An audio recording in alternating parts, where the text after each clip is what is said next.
So there's some massive changes coming to the car market, and there's going to be casualties. Hertz has started selling its used rental cars on Amazon. After this big announcement that Amazon had with Hertz, Carvana and CarMax's stock sold off. We got to talk CarMax. Yeah, let's go CarMax shares. They're getting run over. Massive used car stores just like CarMax. Rental car giant Hertz is joining forces with Amazon's automotive marketplace. Big franchise new car dealers. Buyers can browse cars and complete their purchase right on the website and then pick up the vehicle. And small mom and pop shops just like mine, small used car dealers. We're all in trouble. And transactions are going to overcome even the resistance from those franchise laws. They're going to figure their way around those things. The car market is shifting in a massive way, and brick and mortar stores just like this CarMax right here, they're not going to survive. So Amazon just started selling used cars on their website. They just teamed up with Hertz, and they're going to start selling CPO vehicles. And here's the thing with Amazon, they see that the car market is a very lucrative place, and for them to start dipping their toes into the car market, well, this can be a massive problem for a store just like CarMax, just like this one, for Carvana, for small mom and pop used car dealerships just like myself, for big franchise dealerships, because the environment is changing. And we all know what happened to all the small brick and mortar stores across the nation, right? Well, Amazon came into play and all of them went out of business. Now, your big retailers like Walmart, Target, those were still able to compete. But here's the thing, even stores like that are going to get eaten up by online retailers if they don't adapt. And so goes the car market, where we have new players like Carvana, who is changing the way that people buy cars. You have Amazon now stepping in. If anyone can disrupt the car market, it is a massive company like Amazon, who already knows logistics, who already knows how to have inventory, how to move inventory, how to price things the way that customers like. And here's the thing, everyone hates the car market and how you buy cars right now. So there are going to be disruptors that come into the market. They're going to change things, and things like what we see it right here, how you go in and actually shop for a car, how you go and negotiate at these franchise dealers, how you come into a shop just like mine. I sell cars that are $5,000 and under. Even though I'm able to provide something like that to my customer, they still hate car shopping. What would they rather do? Pull up a site like Amazon, click a couple buttons, have the car show up at their house, not pay any additional fees. That's what consumers want. And if consumers are going to go that way in the market, well, the market's going to have to adapt. And here's the thing, what do we know about our culture right now? Well, I'm a millennial, and even the generation right behind me I know is even getting worse. What are we? We're lazy, and we'll end up paying more just to have the ease of being able to not have to deal with anything. And this is why a company like Carvana can actually disrupt the market. So when you go to Carvana, you end up paying thousands of dollars more than you would by going to an actual car dealer to buy that vehicle. But what do people not want to do? They don't want to do the research. They don't want to go in. They don't want to test out the car. They don't want to get it checked out by their mechanic. What do they want to do? They will click a couple buttons and, just like DoorDash, just have it delivered right to your doorstep. And that's another good example. What do we see? Companies like DoorDash are actually working when you're paying double for the food that you're getting when you're actually getting it delivered to your doorstep, just because you want to be lazy. You're paying to be lazy. And you know what? Millennials do not care that we are paying more for this actual product that we can go and get ourselves.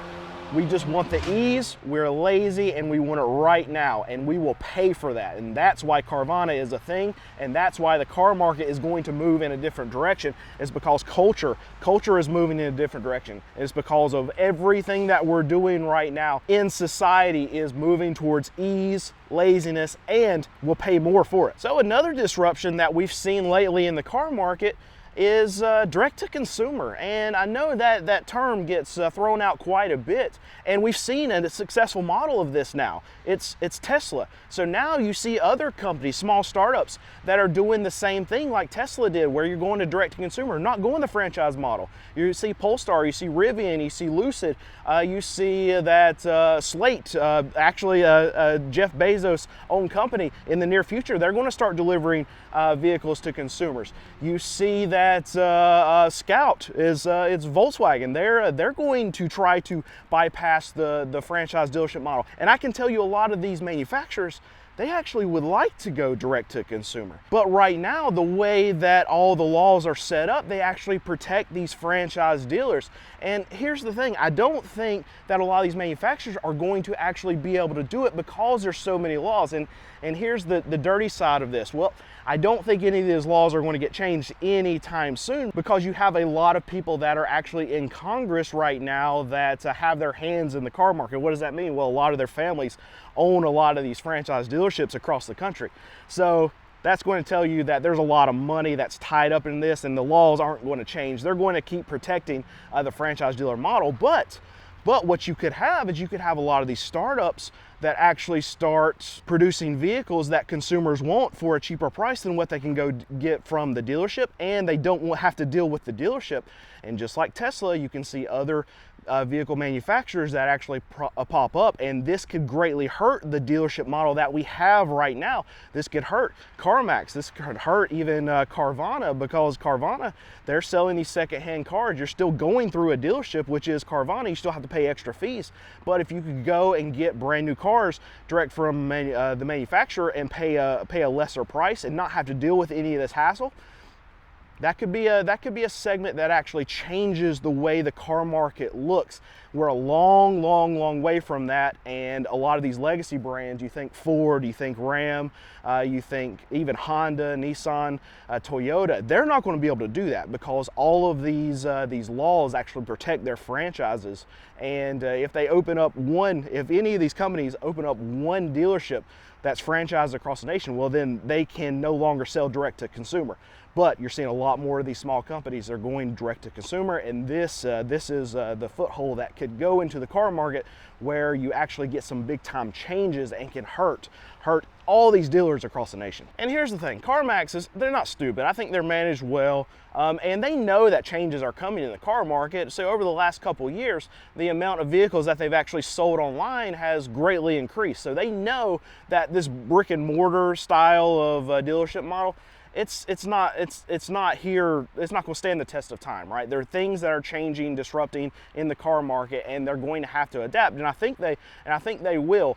Maybe they might come up with something that's going to even further disrupt the car market. But just the simple fact of them pushing to try to sell more vehicles online and them successfully being able to do it, they know that changes are happening, and they're adapting at the moment right now. Now it might not be fast enough, because we're seeing other companies that are doing it a lot better than what they are, but they have a model that works today and is making money today, but you have to continue to change with the market, and if they don't, they're going to get left behind. And here's the thing, after this big announcement that Amazon had with Hertz, well, Carvana and CarMax's stock sold off, because what the shareholders know, they know that Amazon's a big player, and if that player becomes a big thing in the used car space, well, that's going to greatly hurt CarMax and Carvana. And I can only tell you that CarMax has been around for a very long time. And Carvana, which has not been around as long as CarMax, but Carvana has absolutely taken market share away from CarMax, just from people who want the ease. Now they're going to pay more, I would think, even from Carvana than they are from CarMax, just for that ease of having that vehicle show up.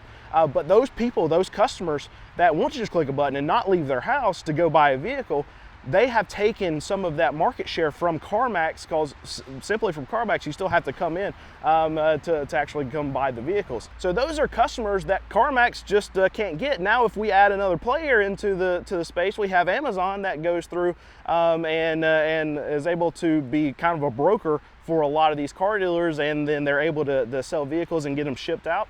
Well, then you're going to have even more market share that comes away from CarMax, and you're going to have Carvana that's going to lose some market share. Because I can tell you that for shoppers, Amazon is going to be a much more trusted name, even when they step into the car selling realm of things. There are going to be a lot of people out there that are going to rather buy a car from Amazon than they are from CarMax or Carvana. All right, so here's the thing. The title of this video is probably going to be like, it's done. Is this the beginning of the end for CarMax? Well, I mean, do I really think that? And honestly, yes, and not just CarMax. What I think is that we're in the last stages of this whole car dealer model existing. And it's not just CarMax, it's all franchise dealers, and it's even me. I'm a used car dealer. I sell cars that are $5,000 and under.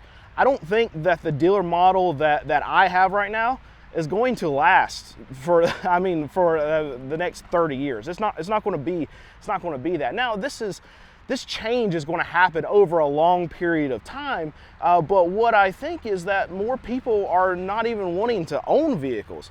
So you're going to have a situation where, I mean, like, I know my generation, we want to pay a subscription fee and we just want the stuff to work. So I could see a scenario where you have some market disruption where maybe everything changes to rideshare, maybe everything changes to just renting cars or leasing cars. We're seeing a big shift to leasing cars just because it's becoming so unaffordable to actually own a vehicle, not only just buying the car, but by actually maintaining it. And as I said earlier, a lot of millennials and then the generation behind me, we're lazy. So what do we don't want to deal with the car at all. We just want the car to sit out there. We want it to crank. We want it to work. And I don't want to deal with anything. That's what most millennials are going to tell to you. And those are the ones that are coming up and have the money to actually spend here in the next 10, 15, 20 years. And if they don't want to own a vehicle, well, this doesn't exist anymore. So you're going to have a situation where you're going to have some company come in and provide these kind of people with the things that they want. If they don't want to own a car and they're going to be happy with it, well, they either have to be a major leasing kind of deal, or all you're going to do is have a bunch of rideshare. You're going to have a bunch of subscription-based things where you're able to just hit a button and the car comes and picks you up and takes you wherever you want. This could be the big thing that actually changes what it looks like in the car market. And here's the thing, CarMax is not going to go out of business in a year. It's not going to happen. They got tons of money. People are still buying cars. They're going to buy cars for at least the next decade. It's going to be probably no problem. But with other disruptions coming into the market, the car market has looked a very similar way for a very, very long time. And now we're getting a different look from a lot of companies of a different way to either buy cars, to either riding cars. You have Tesla, the big thing, what's the big thing? The robo-taxi stuff, where you hail a car and the car shows up, there's nobody driving it, you just get in and ride it. It's a very early stages of this, but it's coming. You can see the technology that's there. Things are coming. It's going to look crazy different 10 years from where we are right now. Can't even imagine what it's going to look like 20, 30 years from now. But I can tell you with certainty that my dealership probably not going to exist 20, 25 years from now. The way people buy used cars at small mom and pop shops, not going to exist. And I would almost guarantee that a place like CarMax, while they will probably innovate, they'll come up with something. They might be the ones that actually changes the way people buy cars and it looks different. But the way that it looks right now today, CarMax, all these cars sitting out here, people just come to the store, actually buy the vehicle and drive away with it. It's not going to look like that in 20 years.